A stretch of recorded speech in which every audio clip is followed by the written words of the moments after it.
వాలంటీర్ల వ్యవహారంపై ఏపీలో మాటల యుద్ధం జరుగుతోంది. వాలంటీర్లతో రాజకీయాలు చేయడానికి తాను వ్యతిరేకమని చంద్రబాబు అంటుంటే, వృద్ధులకు పెన్షన్లు రాకుండా అడ్డుకున్న శాడిస్ట్ చంద్రబాబుని విమర్శించారు సీఎం జగన్. పెన్షన్ల గురించి ప్రభుత్వం అధికార పార్టీ నీచమైన రాజకీయాలు చేస్తా ఉంది. ఓట్ల కోసం దిగజారిపోయింది.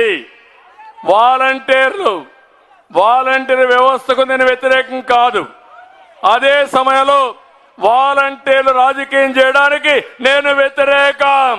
ఆ వాలంటీర్లను కూడా ఇదే పెద్ద మనిషి చంద్రబాబు నాయుడు గారు పథకం ప్రకారం ఎలక్షన్ కమిషన్కు నిమ్మగడ్డ రమేష్ అని చెప్పి తన మనిషి చేత లేఖలు రాయించి ప్రెజర్ పెట్టించి ఏకంగా వాలంటీర్ అనేవాడే లేకుండా, వ్యవస్థ అనేది లేకుండా ఏకంగా రద్దు చేసిన పరిస్థితులు కనిపిస్తూ ఉంటే, ఈరోజు ఆ అవ్వాతాతలు ఆ పెన్షన్ అందుకునేందుకు, నడవలేని వయసులో ఉన్న అవ్వాతాతలు పెన్షన్ అందుకునేందుకు ఈరోజు పడతా ఉన్న అగసాట్లు చూస్తూ ఉన్నప్పుడు, ఈ పెద్ద మనిషి చంద్రబాబు నాయుడు గారు మనిషా లేదా ఒక సేడిస్తా అని అడుగుతా ఉన్నాను ఈ సందర్భంగా.